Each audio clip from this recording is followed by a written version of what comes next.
Welcome back to the another video. Sir क्या आप हमें इस पार्ट में भी एक बार रिकैप नहीं करवाइएगा? आप पिछली वीडियो में जरूर देख लें, वहाँ मैंने पूरे अच्छे से समझाया है। हालांकि आप पूछ लिए हैं तो मैं छोटा सा रिकैप जरूर करवा देता हूँ। फंड से रिलेटेड जितना इनकम उसमें ऐड कर देना है, फंड से रिलेटेड जितने एक्सपेंसेस है उसको हमें लेस कर देना है। ओके, और फंड दो टाइप का होगा, एक कैपिटल और एक रेवेन्यू। अगर उससे किसी भी तरह का एसेट जनरेट होगा तो वो कैपिटल फंड होगा, और अगर उससे एसेट जनरेट नहीं होगा तो वो रेवेन्यू फंड होगा। करेक्ट। आइए जरा हम अपने सवाल में इस चीज को और सीखते हैं। तो देखिए, donation receive for construction of pavilion, construction of pavilion.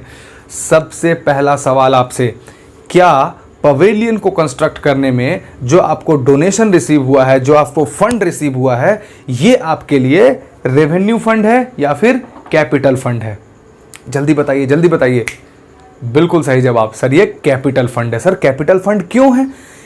आप क्या कंस्ट्रक्ट कर रहे हैं, क्या बना रहे हैं? पवेलियन बना रहे हैं। सर पवेलियन क्या होता है? आप जब भी स्टेडियम में जाते हैं, क्रिकेट ग्राउंड में, फुटबॉल ग्राउंड में, तो जहां पे प्लेयर्स लोग रेस्ट करते हैं, जो उनका ड्रेसिंग रूम होता है, उसे हम क्या बोलते हैं? पवेलियन बोलते हैं। तो सर क्या वो एक रूम होता है, एक बिल्डिंग होता है? Yes sir. तो क्या बिल्डिंग के लिए एसेट्स है? Yes sir. किसी भी तरह का बिल्डिंग मेरे लिए फिक्स एसेट है। तो क्या उस बिल्डिंग को बनाने में आपको जो फंड मिला है और आप उस फंड को यूज करेंगे, तो क्या उससे कोई एसेट जनरेट होगा? बिल्कुल सही होगा। तो आप जैसे बिल्डिंग बनाएंगे तो क्या आपके लिए एक एसेट जनरेट होगा? Yes sir. तो इधर देखिए, जिस फंड को इनकर्ड करने में एसेट जनरेट होता है, हम उसे कौन सा फंड बोलते हैं सर? Capital fund. ये मेरे लिए कैसा फंड होगा? कैपिटल फंड होगा। सर कैपिटल फंड को ट्रीट कैसे करते थे, जरा एक बार याद दिलाइए। जैसे आप कैपिटल फंड को इनकर्ड करेंगे, उसमें जितना भी खर्चा होगा उस खर्चे को हम लोग एसेट्स में भी दिखाते थे, WIP एसेट करके। करेक्ट। दूसरा सर, उस पैसे को हम लोग ऐड कर देते थे अपने ओपनिंग कैपिटल में। जितना हमारा फंड इनकर्ड हुआ है उस आधे अधूरे एसेट को बनाने में हम लोग उसे ऐड कर देते थे। सर मुझे ये कम समझ में आ रहा, बिल्कुल मत घबराइए, इस एग्जांपल में हम वही करने वाले हैं। तो आइए शुरू करते हैं। Donation receive for construction of pavilion. Pavilion बनाने के लिए हमें डोनेशन कितना मिला है? 12,25,000। तो हम इसे पहले क्या करेंगे, जब भी हमें फंड मिलेगा तो हम क्या करेंगे, बैलेंस शीट के लायबिलिटी साइड में हम लोग उसे दिखाएंगे। तो आइए हम लोग भी दिखाते हैं। डोनेशन फॉर पवेलियन कंस्ट्रक्शन कितना मिला है हमें? 12,25,000। Very good. आगे चलते हैं। पहला पॉइंट हमारा हो गया। दूसरा point, expenditure incurred till date. मतलब साल के अंत तक हमारा कितना एक्सपेंडिचर उस पवेलियन को बनाने में खर्चा हुआ है सर? 10,80,000। मतलब साल के एंड तक हमें फंड कितना मिला था सर? सर 12,25,000। साल के अंत तक हमने कितना खर्चा उस पवेलियन को बनाने में कर दिया है सर? 10,80,000। तो क्या 10,80,000 का आधा अधूरा बिल्डिंग मेरे लिए रेडी है या नहीं? Yes sir. तो क्या ये जो आधा अधूरा बिल्डिंग है ये मेरे लिए एसेट होगा या नहीं होगा? होगा सर, बिल्कुल होगा। तो आइए जरा हम इसका ट्रीटमेंट करते हैं। तो जल्दी से बताइए, क्या ये बिल्डिंग बनाने में 10,80,000 का एक्सपेंडिचर इनकर्ड हुआ? Yes sir. तो इस एक्सपेंडिचर को हम क्या करें, इस फंड से ही घटाएं। जो पैसा हमें मिला था बिल्डिंग बनाने के लिए, हम उसी में से इसको घटा देंगे। तो आइए घटाते हैं। Less expenditure on construction of pavilion कितना हो गया? 10,80,000। इसको हम लोग क्या कर देंगे सर? लेस कर देंगे। Very nice sir. पहले मुझे ये बताइए, क्या 10,80,000 का मेरे पास एसेट जनरेट हुआ? Yes sir. वो जो आधा अधूरा पवेलियन है वो आपके लिए क्या है? एक तरह का एसेट है। तो हम उसे एसेट साइड में WIP पवेलियन बोलेंगे। कितना? 10,80,000 का। आप समझ रहे हैं हम इसे क्यों लिखे हैं? इसलिए लिखे हैं क्योंकि उस फंड को इनकर्ड करने में हमारे पास एक एसेट जनरेट हुआ है, इसीलिए हम उस एसेट को एसेट साइड में लिख दिए। Very good. आगे चलते हैं सर। सर अब क्या करेंगे?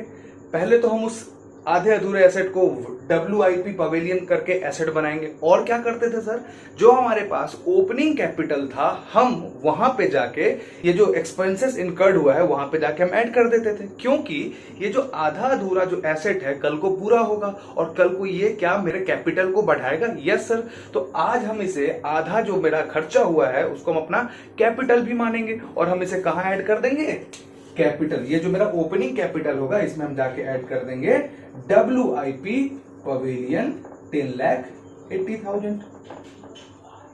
बहुत अच्छा समझे आप सर, आगे चलिए। 2 point clear. Total expenditure estimated on construction. अब देखिए इस पवेलियन को बनाने के लिए हमने एस्टिमेट किया था कि हमें कितना खर्चा लगने वाला है, 25 लाख। सर इसको हम लोग कहां लिखेंगे, कहीं नहीं लिखेंगे। सर क्यों नहीं लिखेंगे, एक्सपेंडिचर को हमने एस्टिमेट किया था। अब एक बात बताइए, बिल्डिंग बनाने में हमने एस्टिमेट किया था 25 लाख लगेगा, 50 लाख लगेगा, 60 लाख लगेगा। उससे क्या, जब तक हमने इनकर्ड नहीं किया एक्सपेंसेस, हम कुछ भी एस्टिमेट कर ले, हमें उससे क्या मतलब। वो एस्टिमेशन सही भी हो सकता है, गलत भी हो सकता है, तो एस्टिमेशन का हमें कुछ नहीं करना। अच्छा एक बात आप और समझ सकते हैं कि हमने एस्टिमेट किया था 25 लाख और अभी तक खर्चा कितना किया है, 10,80,000। डेट इज ये आधा अधूरा है ना।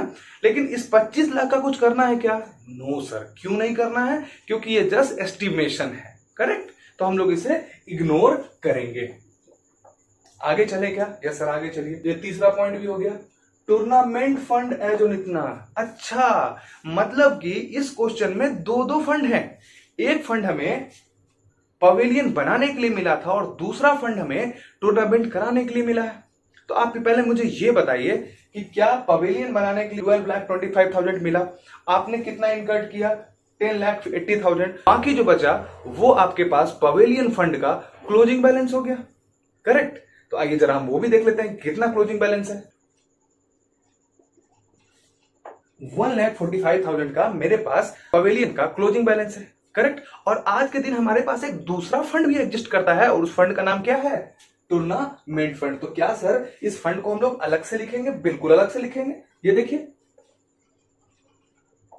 टूर्नामेंट फंड हमें कितना मिला हुआ है साल के स्टार्टिंग में, सर 50,000। ओके समझ रहे इस बात को आप। उस फंड का कहानी खत्म, अब हमें दूसरा फंड मिला और हम दूसरे फंड का ट्रीटमेंट करेंगे, ठीक है। Subscription for tournament fund. अब देखिए टूर्नामेंट फंड कराने के लिए हमें सब्सक्रिप्शन मिला। सर सब्सक्रिप्शन क्या होता है, चंदा इकट्ठा किए। चंदा और ये सब्सक्रिप्शन मेरे लिए इनकम होगा कि नहीं, यस सर। तो फंड के रिलेटेड जो भी इनकम होगा हम उस फंड में ही जुड़ा करते हैं, वेरी गुड। तो ये जो हमने सब्सक्रिप्शन टूर्नामेंट फंड के लिए 2,10,000 का जो हमें मिला है, हम उसे क्या करेंगे, इनकम मानेंगे। और उस इनकम को हम लोग कहां ऐड करेंगे, पवेलियन फंड में। नो सर उसका काम तो हो गया, ये टूर्नामेंट से रिलेटेड है, इसीलिए हम इसे कहां ऐड करेंगे, टूर्नामेंट पे करेंगे। तो आइए जरा इसमें ऐड कर देते हैं, add subscription receive for tournament fund 2,10,000, that is 2,60,000 मेरे पास टोटल पैसा है अभी।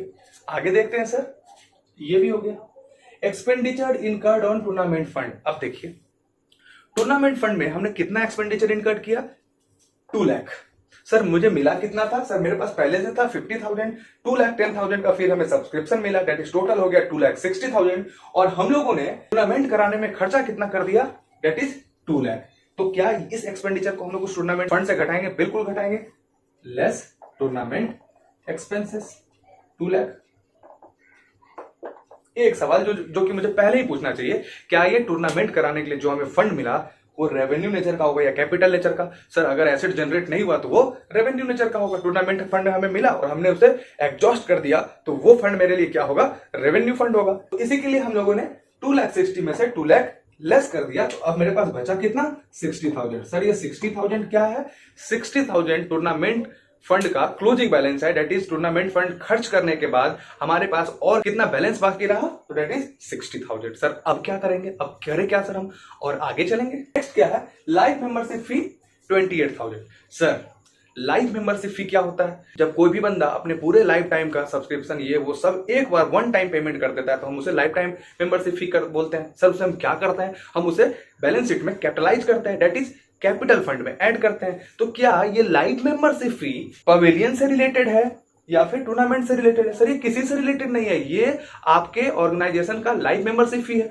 तो क्या हम इस लाइफ मेंबरशिप फी को इस फंड में या इस फंड में ऐड या लेस करेंगे क्या? नहीं सर, ये लाइफ मेंबरशिप फी जनरल आपके लिए लाइफ मेंबरशिप फी एक तरह का कैपिटल आइटम है, तो आप उसे क्या करेंगे? कैपिटलाइज करोगे। Capitalize that is added to the capital, तो हम इसे कैपिटल फंड में ऐड कर देंगे। लाइफ मेंबरशिप फी कितना है? 28,000। तो ये रहा कंप्लीट एक्सप्लेनेशन।